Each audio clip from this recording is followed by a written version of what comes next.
तो जैसा कि आप सब जानते हैं भाई, लेबर कॉपी के अंदर CW वेरीफाई को लेकर जितनी परेशानियां लोगों को आ रही है ना, शायद उतनी परेशानी नई कॉपी बनवाने को लेकर नहीं आ रही है। तो फिलहाल आज एक नई अपडेट के बारे में हम बात करने वाले हैं, जिसके अंदर गवर्नमेंट ने कहा कि CW का एक नया अपडेट दिया है। क्या क्या वो नए अपडेट होने वाले हैं जानेंगे इसी वीडियो के दौरान। और साथ साथ मैं बता दूं कि जिनका भाई काम व्हाट्सएप के द्वारा पेंडिंग है, जिन भी साथियों का, तो उनका काम 101% होगा। चाहे वो 10 दिन के अंदर डिले हो जाए, चाहे 20 दिन का डिले हो जाए, लेकिन उसका काम 101% होने वाला है। तो आप इस चीज से बेफिक्र रहिए कि आपके पैसे डूब गए, हम उस पैसे को खा गए, ऐसा कुछ नहीं है, सीन नहीं है भाई।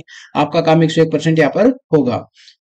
तो आज हम थोड़ा सा बात करेंगे CW वेरीफाई को लेकर गवर्नमेंट ने क्या क्या नई अपडेट्स यहाँ पर दी हैं, क्या इसके अंदर टर्म कंडीशन रखी गई है, वो आप सबके लिए जानना बेहद जरूरी है। और साथ साथ वीडियो को शेयर कर दिया करो, ताकि जो नए साथी हैं उनको यहाँ पर परेशानी ना हो। आज हम दो कॉपी साथ साथ खोल के देखने वाले हैं, जिनके अंदर अलग अलग इश्यू देखने को मिला है। तो वो दोनों कॉपी आपके लाइव प्रूफ के साथ में दिखाने वाला हूँ कि उसके अंदर गवर्नमेंट ने क्या क्या अपडेट दिया है, यहाँ पर दिया है। इनके अंदर ऑलरेडी यहाँ पर CW वेरीफाई है, एड्रेस वेरीफाई है, लेकिन आय सत्यापन और ये जो राशन कार्ड है वो संकलन नहीं है। तो कृपया करके जिस भी साथी का ये वीडियो बन रहा है या जिस भी साथी की कॉपी है, तो अगर दोनों चीजें आपको अपडेट कर लेने हैं, आपने अपडेट करनी है, खाता शुद्धि में जाकर आपको यहाँ पर दोनों चीजें अपडेट कर लेनी है। ठीक है, नहीं अपडेट हो रही तो एक दो बार इसको रिफ्रेश कर लेना, ऑटोमेटिकली अपडेट हो जाएंगे। फिलहाल इनकी मेरे पास रिक्वेस्ट आई थी कि इनकी जो स्कीम है वो बार बार पेंडिंग में जा रही है, फिर रिजेक्ट हो रही है, तो उसका क्या समाधान है यहाँ पर।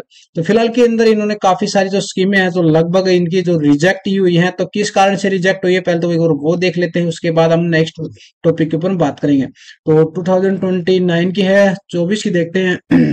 एक तो ये पेंडिंग इनकी 30% यहाँ पर, ठीक है, इसका कोई इश्यू नहीं है। 24 की ये ऑलरेडी फर्स्ट टाइम यहाँ पर इन्होंने कंसीडर की थी, उसके बाद विस्तार से देखिए, फिर आपको क्लिक कर लेना है एक बार। और देन आपको यहाँ पर ये योजना सामान्य रूप से रुकी हुई है, तो फिलहाल गवर्नमेंट ने अपडेट दे रखा है। रिजेक्टेड किस टाइम से हुई है इनका, थोड़ा सा नीचे स्क्रॉल डाउन करेंगे, यहाँ पर देखते हैं। यह आवेदनकर्ता द्वारा निर्धारित अवधि के अंदर जवाब उपलब्ध न कराने जाने के कारण रिजेक्ट हो गया, यानी इनका टाइम पीरियड था वो इन्होंने देखा नहीं, उसके कारण ये रिजेक्ट हो गया। तो डॉक्यूमेंट का इशू तो मेरे को इनके अंदर नहीं लग रहा, बाकी एक बार फिर से चेक करते हैं। फॉर एग्जाम्पल मान को चलो ये इनकी पेंडिंग है, तो 12/1/2024 को इन्होंने लगाई थी जनवरी के अंदर, तो अभी ये मार्च अप्रैल मई जून जुलाई तक ये पेंडिंग ही रहेगी, क्योंकि अभी जो स्कीमें हैं वो रोक रखी है गवर्नमेंट ने। इन प्रोसेस है, इन्होंने डॉक्यूमेंट्स क्या क्या लगा रखे हैं। एजुकेशन सर्टिफिकेट के ऊपर क्लिक करते हैं तो इन्होंने कुछ इस प्रकार का एजुकेशन सर्टिफिकेट अपलोड कर रखा है। कुछ हद तक ठीक है, ये मान्य हो जाएगा। बाकी नेक्स्ट एक बार चेक करते हैं, एनी अदर डॉक्यूमेंट्स में इन्होंने क्या अपलोड किया। आप घोषणा पत्र अपलोड किया, जिसमें रविंदर रामावतार, इनका जो एड्रेस हो गया, इनका जो पंजीकरण आईडी यहाँ पर आपने गलत डाल रखी है, ये मान्य नहीं होती है। मैंने पिछली वीडियो में बताया था आपकी कौन सी पंजीकरण आईडी होती है। आपकी पंजीकरण आईडी ये वाली होती है, आपको कंप्लीटली डालनी चाहिए, RAB 71590 इसके साथ ये 327 वाली, ये दोनों आईडी आपको यहाँ पर मेंशन करनी चाहिए थी। तो उसके बाद ये फॉर्म आगे सबमिट हो सकता है। थोड़ा सा अगर जूम करके देखें इसको, तो थोड़ा सा ये पेज किसी टाइप का धुंधला है, इसमें अंडरटेकिंग की लाइनें हैं वो बिल्कुल ही धुंधली दिख रही है। तो इस प्रकार का पेज भी आप अपलोड ना करें, क्योंकि ये भी रिजेक्शन का एक पार्ट माना जाता है। ठीक है, अंडरटेकिंग के फॉर्म में जो साइट का अंडरटेकिंग फॉर्म होता है वही यहाँ पर आपको देखने को मिलेगा। तो इस प्रकार से आपकी जो त्रुटियां हैं वो फॉर्म के अंदर हो सकती हैं। अभी में कुछ ज्यादा नहीं था, इनका मेन उद्देश्य ये था कि इनकी जो रिजेक्ट हो रही है वो किस कारण हो रही थी, वो मैंने बता दिया आपको। बाकी ये अपने हिसाब से सही करवा सकते हैं। ठीक है, दूसरी कॉपी लॉगिन करते हैं, तो दूसरा कस्टमर के पास अपने पास जो मैसेज आ रहा था उसकी कॉपी में देखते क्या इशू है। और जिनको कस्टमर CW का जाना था ना, CW की क्या नई अपडेट आई है, तो वो मैं आपको बता देता हूँ कि गवर्नमेंट का ये कहना है कि जिनका CW वेरीफाई नहीं है ना, तो उनको ऑफिस या दफ्तर में धक्के खाने की जरूरत नहीं है।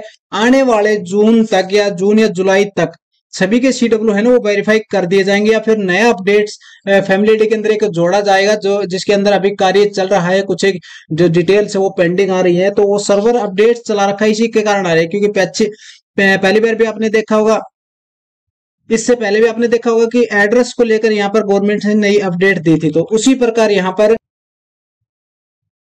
गवर्नमेंट एक और नया लिंक ऐड कर रही है, जिसके अंदर अपना CW वेरीफाई कर सकते हैं। तो CW वेरीफाई करने के लिए क्या चीजें आपके पास होनी चाहिए वो जान लो। सबसे पहले आपके पास लेबर ID पासवर्ड होनी चाहिए, उसके साथ वो कॉपी आपकी अप्रूव्ड होनी चाहिए। अगर अप्रूव्ड नहीं है तो CW वेरीफाई नहीं होगा। ठीक है, ये चीजें आने वाले टाइम में आपको देखने को मिल जाएगी। अभी कुछ एक डिटेल्स हमें पता लगी, वो आपके साथ साझा कर रहे हैं। CW अभी जिसका नोट वेरीफाई, उसको टेंशन लेने की कोई जरूरत नहीं है। जैसे ही CW वेरीफाई का लिंक आएगा, हम खुद इसको CW वेरीफाई करके दे देंगे।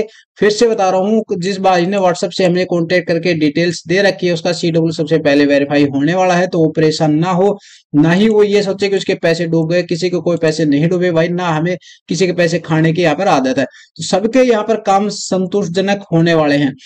यानी आप समझ गए सीडब्ल्यू को वेरिफिकेशन को लेकर गवर्नमेंट ने यहाँ पर आदेश ये जारी किया है कि जिसका सीडब्ल्यू अभी नोट वेरीफाई आ रहा है या फिर अदर सीडब्ल्यू वेरीफाई है, तो वो वहां पर आपको सीडब्ल्यू वेरीफाई करवाने के लिए आपको कुछ नहीं करना। नए टाइम के अंदर अपडेट आ जाएगा, मई के लास्ट तक भी आ सकता है, जून के स्टार्टिंग में आ सकता है, या फिर नई वीडियो में लेके आऊं उससे पहले भी आ सकता है।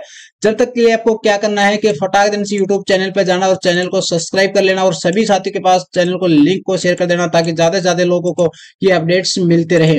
तो फिलहाल इनके जो एग्रीकल्चर है ये हमें अभी अपडेट नहीं करेंगे, क्योंकि नेक्स्ट अपडेट आने के बाद इनका जो एग्रीकल्चर है या फिर कस्टमर वर्कर वो चीजें हम अपडेट करने वाले हैं।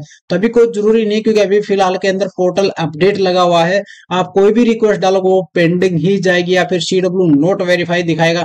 तो वो इसीलिए दिखा रहा है क्योंकि आपके पास से तो रिक्वेस्ट लग जाती है, लेकिन गवर्नमेंट के पास हाइड होती है, तो वहां पर वो जो डाटा है वो शो नहीं कर पाता। हमने पीछे कुछ एक टाइम के अंदर बहुत सारी चीजें ये चेक करी हैं, जिसके अंदर ये पाया गया कि भाई बहुत सारी रिक्वेस्ट हैं, करीबन 85 लाख से ऊपर की जो रिक्वेस्ट है वो हमने देखी जो फैमिली आईडी के अंदर लगी हुई है, लेकिन वो डिपार्टमेंट के पास शो अभी तक नहीं हो रही, क्योंकि सर्वर अपडेट होने के कारण वो चीजें आप आगे शो नहीं होती। तो इसी भाई को परेशानी लेने की कोई जरूरत नहीं है, किसी को कोई टेंशन लेने की जरूरत नहीं कि उसका सीडब्ल्यू वेरीफाई नहीं तो उसकी कॉपी बंद हो जाएगी। ऐसा कोई आदेश अभी नहीं है कि उसकी कॉपी बंद कर दी जाएगी, ठीक है। तो ये चीज आप टेंशन फ्री हो जाओ। बाकी अगर कोई डाउट है तो कमेंट बॉक्स खाली पड़ा है, वहां पर आप कमेंट कर सकते हो, मैं या मेरी टीम आपको वहां पर जवाब जरूर देंगे। तो बाकी जो आप बता रहे थे कि आपकी जो स्कीम है वो ऑब्जेक्शन आई हुई थी, आपने रिक्वेस्ट डाली, तो मैं वो चेक कर देता हूँ किस कारण से आपका जो ऑब्जेक्शन हुआ था वो आया हुआ था। तो फिलहाल के अंदर यहाँ पर आपने रीजन ऑफ डिले अन्य कर रखा है, प्रदर्शन में मैरिज सर्टिफिकेट आपने अपलोड कर रखी है। तो जिसके अंदर अगर मैरिज सर्टिफिकेट को देखा जाए तो इसका जो बारकोड स्कैन अगर आपका किया जाए तो यहाँ पर बारकोड के अंदर कोई भी डिटेल हमारे पास खुल के नहीं आ रही है। तो या तो इसको एक बार री इश्यू करवा लो अपने डिपार्टमेंट से, या फिर इसको जो अपडेट है वो करवा लो, क्योंकि जब तक यहाँ पर ये बारकोड से स्कैन होकर कोई डिटेल्स नहीं खुलेगी तो यहाँ पर गवर्नमेंट उससे पहले आपको कोई कार्रवाई यहाँ पर नहीं करने वाली है, ठीक है। तो फिलहाल हमारे पास अगर बारकोड स्कैन करते तो आता है this file can not be reach, या फिर this PDF can not be reach, या टेक्निकल इशू भी हो सकता है। बाकी हम इसको कुछ टाइम बाद में चेक करेंगे, लेकिन अगर गवर्नमेंट के पास ऐसे इशू आ जाता है तो वो तो इसको फर्जी या फिर इसको रिजेक्ट कर देती है। तो इसके अंदर ऑब्जेक्शन जो पाया गया था वो कुछ किसी प्रकार का पाया गया था, आपके द्वारा अपलोड किए गए दस्तावेज में निम्न कमी है करके पाया करते दोबारा अपलोड करें। जांच के दौरान बेटे का शादी का प्रमाण पत्र फर्जी पाया गया, यानी इनका जो डिटेल्स वो फर्जी है। फर्जी तो नहीं है, हालांकि वो स्कैन नहीं हो पाते तो कुछ एक ना कुछ एक ऑब्जेक्शन डाल देते, खाली डिवाइड में बैठा आंगली मारते रहते, तो कुछ एक ना कुछ एक डिटेल आप यहाँ पर मेंशन करके ही देंगे, ठीक है। तो इन्होंने भाई ने फिर से अपलोड कर दी थी, तो यहाँ पर आपको प्रदर्शन के अंदर एक बार फिर से चेक कर देता हूँ कैसे सर्टिफिकेट अपलोड की। यहाँ पर इनको 90 डे की वर्कशीट अपलोड कर दी और टिप्पणी के अंदर उन्होंने लिख दिया please attach document in real kindly proceed it. यहाँ पर भाई ने थोड़ी सी गलती ये कहती है कि उनको जो मैरिज सर्टिफिकेट था वो और शादी का कार्ड लगाकर वो और इनके साथ ये जो मार्कशीट अपनी जो सीडब्ल्यू की जो फर्स्ट पेज है ये तीनों चीज इनके अंदर अपडेट करे थे, और ये इन्होंने किसी और की ही कर रखी है। रवि कुमार की इनकी कॉपी कोई और है, या तो भाई साहब ने कहीं और से करवाई है, या फिर इन्होंने 8% की तरह ये हुई है। तो ये गलत चीजें हैं, आप यहाँ पर जो चीजें मेंशन करते हो इसी प्रकार आपका जो फॉर्म वो रिजेक्ट होता है। तो ऐसी गलती आप मत करा करें, जिसको नॉलेज नहीं है फॉर्म अपलोड करने की उससे आप फॉर्म अपलोड मत करवाया करें, क्योंकि एक दो बार जो रिजेक्शन आ जाते हैं उसके बाद आपकी कॉपी पे परमानेंट भी लॉक हो सकती है। तो ऐसी चीज आप मत किया करें, आपको ध्यान रहनी चाहिए कि आप क्या चीजें अपलोड करवा रहे हो, या फिर करने वाले बंदा भी मेरे हिसाब से अनपढ़ ही था शायद, उसने इस हिसाब से अपलोड कर दिया, तो ये गलत चीज है। इसके अंदर जैसे ऑब्जेक्शन आता है मैं कहूंगा भाई तुरंत इसको हटवाना है आपको, ये चीजें आपको मेंशन नहीं करने, किसी दूसरी कॉपी यहाँ पर आपको स्कैन करके अपलोड करके यहाँ पर मेंशन कर दी और रिजेक्शन ये फिर आना ही आपको वापिस से ये रिजेक्शन में आएगी, देख लेना कुछ एक टाइम के बाद इसके अंदर जो रिजेक्शन है वो देखने को मिल जाएगा। तो ऐसी गलती आप मत किया करें, ठीक है। बाकी सीडब्ल्यू का डाउट है वो जैसे ही नेक्स्ट अपडेट आएगी मैं उसके अंदर इसका सीडब्ल्यू अकाउंट करने वाला हूँ। बाकी आज की मेरी यही आपसे प्रार्थना है कि सीडब्ल्यू वेरीफाई को लेकर आप पैनिक न हो, जितना जल्दी हो सके सर्वर हम अपडेट करवा रहे हैं। जैसे ही सर्वर अपडेट होगा आप सबके सामने हम जरूर से जरूर एक नई वीडियो के माध्यम से, जैसे हमने एड्रेस वेरीफाई को लेकर एक वीडियो प्रोवाइड कराया था आप सबको, उसी प्रकार हम सीडब्ल्यू वेरीफाई के आपको वीडियो जरूर से जरूर प्रोवाइड करूंगा। तो बहुत बहुत धन्यवाद आप सबका अपने यूट्यूब चैनल से जुड़े रहने के लिए। मिलते हैं कोई नई वीडियो में, जब तक के लिए जय हिंद जय भारत।